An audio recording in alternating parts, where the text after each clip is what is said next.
Our film opens with many shots of a city, but we quickly see there's a complete absence of any activity. Soon we begin seeing corpses in the streets, more and more of them, explained by the church declaring, "The end has come," in case we thought this was the morning after a really, really clean party. We soon discover, awakening in his home, Vincent Price playing Robert Morgan, and he's heading off to his daily job of staying alive in the post-apocalyptic world. December 1965. Is that all it has been since I inherited the world? Only 3 years. Seems like 100 million. Admittedly, the sentient bees had a lot to do with that. As I mentioned in the background video, Matheson felt that Price was, well, not a really good fit for this role, the way he conceived it. But we see here that Price is able to carry himself appropriate to the situation. He enters the garage, for instance, with a visible sense of just another schlub getting ready to start some tedious physical labor, rather than the typical picture of refined sophistication that one normally would expect from Price. This is all especially notable when you see how much of the material set in the present day has Price performing twice, once with no words at all, and then again to add in the narration of his own thoughts. As he establishes, the mysterious they prey upon the weak ones, whatever that means, and he proceeds to go about his business, getting coffee, trying to contact anyone who might be out there on the radio. There isn't a response, although the title Last Man on Earth probably gives a good reason why. There was a time when eating was pleasurable. Now it bores me. There's no virgins left for me to eat sushi off their bodies. We gradually learn that Morgan's survival can be divided into 3 categories: defenses, extermination, and supplies. The first is obvious from the boarded-up windows and doors, which have mirrors. They repulse the attackers by showing them their own deformed faces. And there's the garlic, which regularly needs to be replaced, along with the mirrors whenever they get broken, although it does give the bad guy 7 years bad luck, so he's got that going for him. The second, extermination, is his way of fighting back against the attackers by hunting the city systematically, trying to find and kill them. And it's not easy. We see him using a lathe to create a steak. As he says, they want his blood, so it's fairly obvious by now we're dealing with vampires, or very overcommitted cosplayers. As for the third, he's already needing to recover some gas for his car, and to burn the bodies of the dead that he's collected off of his lawn for the pit. The Last Man on Earth was one of the first films, thanks to being adapted from Matheson's carefully considered novel, to explore living post-civilization, with scavenging and such. Old hat after generations of post-apocalyptic films and the ubiquity of zombie apocalypse scenarios that make the image of harrowing raids for supplies despite the presence of monsters so common in our zeitgeist now. To our eyes, the image of Morgan squandering gas the way that he does throughout the film tells you this guy is lucky to have lasted a week. But again, this was before even the government was using the idea of zombies to encourage people to prepare for actual practical preparations for potential disasters. It's kind of like what I talked about last year with Jurassic Park. Much the same way we know dinosaurs are nothing like what's in the movie because the movie inspired people to learn more about dinosaurs. Works adapted from or inspired by I Am Legend have caught the public imagination and made surviving the monster apocalypse something that's more carefully considered. After gathering replacement mirrors and refrigerated garlic cloves for his defense, he goes on the hunt in a montage scene of him discovering vampires and using a mallet to drive a stake through their hearts. But all good things must come to an end, so he heads home before sunset, sets up his defenses, then puts the record on to help drown out the sounds of the vampires trying to break in. They come in swinging bits of wood like clubs, awkward and slow in their movements. If it wasn't for the clubs, you'd have a hard time telling that this wasn't from Night of the Living Dead. Morgan, come out! Come out! And the talking, of course. Some zombies talk, but it's kind of a rare thing. Morgan's getting a little drunk because this is not shit that is fun to face sober. You ain't surviving the undead shouting at you and bashing at your windows with a glass of club soda. He wakens from bad dreams the next morning. The vampires are gone now. It's just another day of trying to turn square boards into round steaks using nothing but a lathe. Naturally, Morgan finally snaps. Where's a bandsaw when you need one? Morgan heads to the church today, where a marble tomb sits containing what we soon realize is his wife, Verge. He's exhausted. It takes a lot of energy to haul bodies, gather groceries, and stake a dozen or so vampires. The apocalypse is a high-calorie workout. So he falls asleep, realizing when he awakens that it's already after sunset. So he has to fight his way past them to reach his car, and then again when he reaches home in order to get from his car to inside where it's safe. Luckily, he keeps a mirror in his car to deal with rogue vampires, and plus the fact, it's just a good idea to carry a mirror everywhere if you look as good as Vincent Price does. I am alone, but at least I have handsome company. After what I think we can all agree is a pretty awful commute, Morgan decides to relax to some old family movies, laughing until he starts weeping, although there were clowns there, so that's a fairly common response. While the vampires call out to him, he flashes back to normal life, the day that he filmed his daughter's birthday party. Take a look at this. Ben, I fail to see what Marmaduke has to do with the other side. It's highly theoretical, Ben. Theoretical? Do I have to remind you that theory is a beginning of solution? Ben, you used the same argument when you said polymers could make you communist. The plague is getting out of control, but Morgan assures his wife that the best minds on Earth are devoted to the problem. Yet we soon see his little girl under mosquito netting and suffering from some ailment. And despite her protestations to him, his wife isn't doing so well either. But they're trying to carry on. Maybe you better not send her to school today. Oh, but I hate setting up those Zoom classes, Bob. I'm so frightened. Everything's gonna be all right, sweetheart. That's a comforting line to hear in a movie called Last Man on Earth. So Morgan heads off to work, where Ben is none too thrilled with their boss. And what did the great man of science have to say today? More of the usual? Oh, he's trying, Ben, just like the rest of us. And nothing works. The streets are swarming with truckloads of bodies that they're throwing into that god-awful pit. And the dedicated Dr. Mercer goes on with his plodding, unimaginative approach. Rigorously testing from established evidence, and he calls himself a scientist. But the rumor is that some of the dead are coming back to life, with the implication that this is why the bodies are being burned rather than buried. His theory, as a man of science, is that vampires are behind this. What do you do when the whack job says something ludicrous and it is, in fact, the plot of the film? Further, I have, in conjunction with the federal government, declared this state to be a disaster area. In keeping with our California disaster color code, this is black, meaning it is vampires. Not to be confused with red for forest fires, blue for earthquakes, orange for drought, green for no electricity, and yellow for Alyssa Milano is throwing a hissy fit. Things get worse, though, as the little girl goes blind.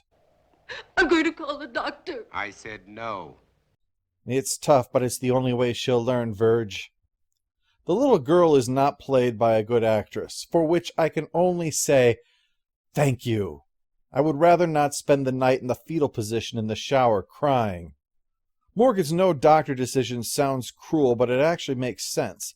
It's not as if the doctor can do anything about it. He's not lugging around the cure to a global pandemic and just forgot to tell anybody about it. But what he can do is report that she's been infected. In other words, it's all downside if you bring in the doctor. And that doesn't even count the fact that they'll probably get a bill for him snitching on their daughter. So right now it's just a whole lot of chicken soup and hoping that Morgan can find a cure. But there will be no help from Ben, whose front door is garlic, a mirror, and a cross on it, and is most definitely not going to go into work today. It seems a lot of people are thinking the same thing. Morgan shows up to find an empty lab, just the boss saying that they're all dead or stayed home. Well, that doesn't apply to Morgan. He's got a personal stake in finding a cure now. This is not professional duty. This time, it's personal. Shotgun rack. Alas, he gets home to see an army truck driving off. His daughter died, and his wife called the authorities for help. Morgan tries to stop them from tossing his daughter's remains into the burning pit, but it's too late. I mean, once you've started tossing bodies by the truckload, you probably get a system going. We all know how that is, so it's too late to get her back now. And what's worse, when we next catch up with Morgan, Verge has been stricken blind, and then dies. Horrified at the thought of now dumping his wife into a mass grave filled with fire, Morgan instead... Now, when we get to my mother's, let's try to be civil. I know, but just take the high road for me, Verge. I know my Vincent Price impression is awful. That's actually deliberate. Every time I try to get close, it sounds way too much like Peter Lorre. So Morgan takes her out to the countryside to bury her. Now, as I discussed in the background video, when they were filming in Rome, it was during one of the worst winters in recorded history. That's probably why Vincent Price has just dug a grave in the California desert while dressed for an important business meeting, because he's already freezing his ass off dressed like this.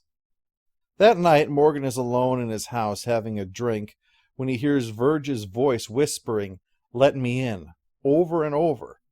And when he finally opens the door...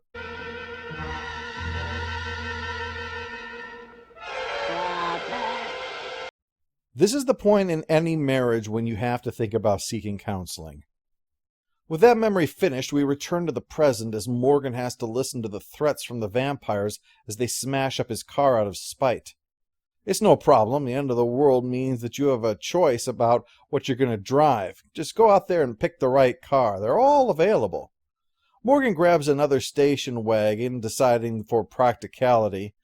I mean, there's no need for him to try to pick up chicks with a sports car, is there? Although, personally, if I was stuck in the apocalypse, I would get a pink Cadillac convertible, because if I was fighting an army of vampires, I'd at least want to do it while thinking I was Elvis. I think I could really lean into that. Anyway, Morgan is shocked when he comes home and a dog runs up to his house. He hasn't seen a living thing in years, so the dog shows him that he's not alone in the world with monsters. But his joy takes a detour through the park of WTF as he discovers 3 dead vampires killed by metal stakes, not wooden ones like he makes. He realizes the implication and tries to reach someone on the radio, but still there is no response. And that's going to hurt his ad budget next quarter. The dog eventually returns, wounded, but Morgan is able to mend it, although that attack of the vampires is not doing a lot for the dog's stress level. But Morgan comforts it, talking about all the good times that they're going to have together. In the hierarchy of needs, the first thing that's above all of the basic stuff you need to just plain survive is love and belonging. Morgan has found a routine to survive, but that's all he's doing. He's continuing to exist. The dog is finally giving him something to love and care for and to possibly love him back, filling a vital emotional role that has been left hollow for him. Remember, he's faced the apocalypse while losing a wife and child and with no emotional support network. Now add 3 years of total emotional isolation. And a dog is like a gift from heaven itself then. So it's all the more cruel that Morgan discovers the dog is infected.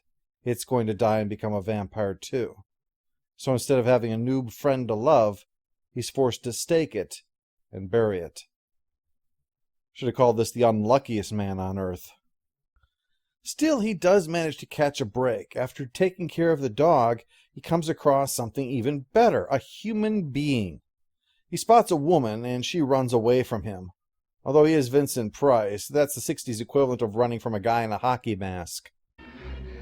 I couldn't be out here in the daylight if I was one of them. You know that they can't come out until sundown.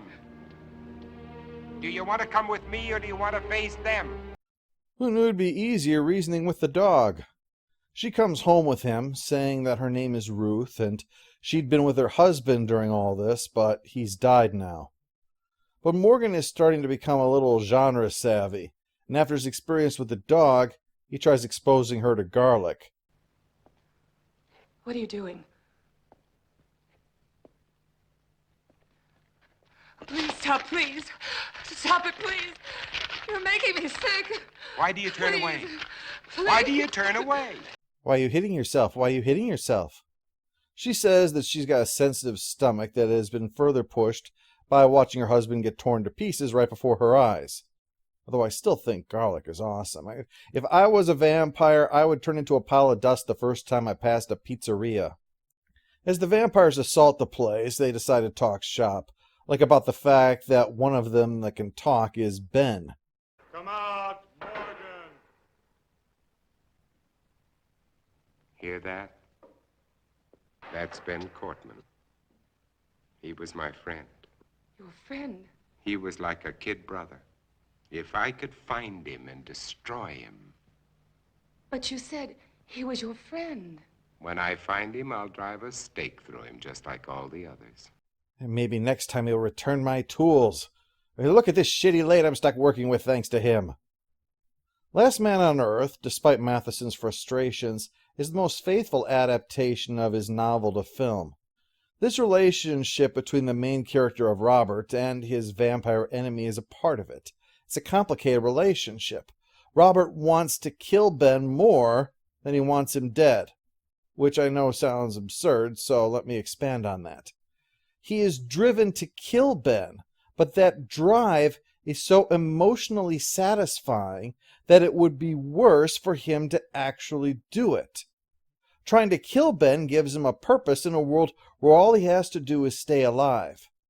So he may be talking a good game about killing Ben, but if he's anything like the character that he's based upon, he's doing it for the love of the hate. Likewise, the reason that Morgan is immune from the disease is because while he was in Panama, he was bitten by a bat. This was back when it was commonly believed that bats were regularly biting people. The bat that bit him must have gotten the disease from a vampire and weakened it enough so that Morgan's system was able to fight it off and give him immunity. It's the reason that he suspects that something is up with her. It's unlikely that she could be immune too. And sure enough, he finds her with a syringe about to inject herself. He theorized that it was possible to keep the infection contained, and that's what this does. There's been 3 adaptations of I Am Legend in the film. This is the one that, again, is closest to the idea of the book. It establishes the vampires as shambling, mindless monsters. As Morgan puts it, if they had any intelligence, they'd have broken in long ago. But what we learn is that Ruth represents a divergent form. They're not near animals like Ben and his group. They're effectively human. They regard the vampires that Morgan is fighting as filth to be killed. Remember, the vampires of this film may predict the coming of zombies, but they are not zombies. They will turn on one of their own in desperation and drain them dry. Thus they are a menace to the other civilized vampires, if you will. But Morgan, of course, doesn't know this, so when he was hunting vampires, he didn't know to distinguish between the two groups. The reason for the I Am Legend title is that the situation has flipped the script. The vampires know of a human who stalks the day, slipping into their homes while they sleep and killing them in their beds. Thus, to the legendary creatures, he is the boogeyman who comes for you when you are helpless. He has become a mythical creature, a legend. But now they have organized and are planning to deal with him. Ruth was sent to spy on him and keep him here until they can finish him off.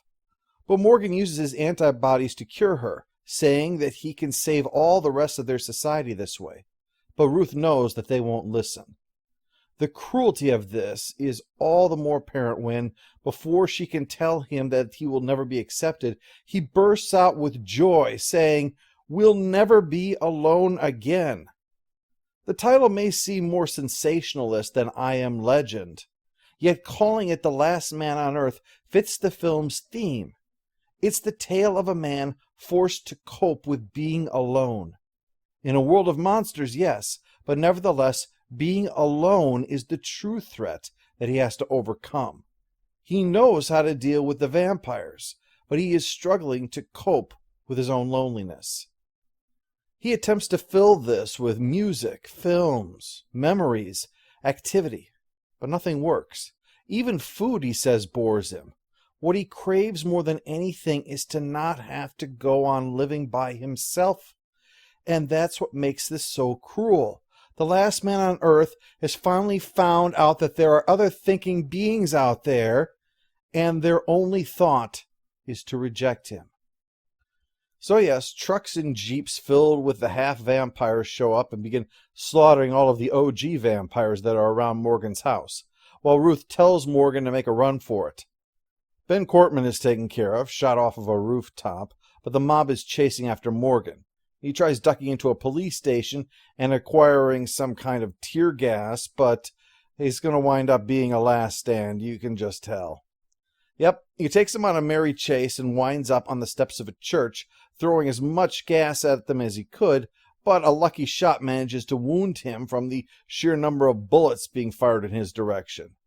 Inside the church, he's surrounded, but he does not go down meekly. You freaks! All of you. All of you freaks! Mutations!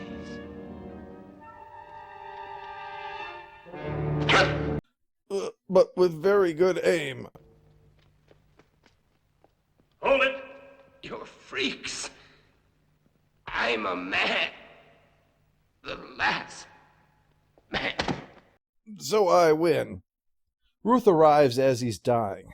They were afraid of him and acted out of ignorance is the general gist of it. In other words, the classic tragic monster picture where the monster just happens to be, in this case, a man. This picture is made by the presence of Vincent Price. He has to carry the entirety of the film and does so with the kind of skill that you would expect from a veteran. Just to give you a crazy example of what I'm talking about, there are instances in this film where you see him smoking. And a lot of times, you smoking can look stylish while doing it. It can augment your poise. Think like Rod Serling or Cigarette Smoking Man on The X-Files. Instead of doing anything like that, though, Price uses it to augment his lack of poise, making him look even more exhausted and defeated. Price smokes like a mechanic after the end of a long shift who's only taking a break before he has to put away extremely heavy tools. Now, if that's what he can do if you give him a cigarette, imagine what he can do with everything that he's offered in this film. As the zombie film, it really sets the tone for the genre that would be to come, and it's clear to see why so many works would be inspired by it. The Last Man on Earth demonstrates that while the premise is indeed important, turning it into an intimate tale with a talented actor can save a picture that might otherwise be dismissed.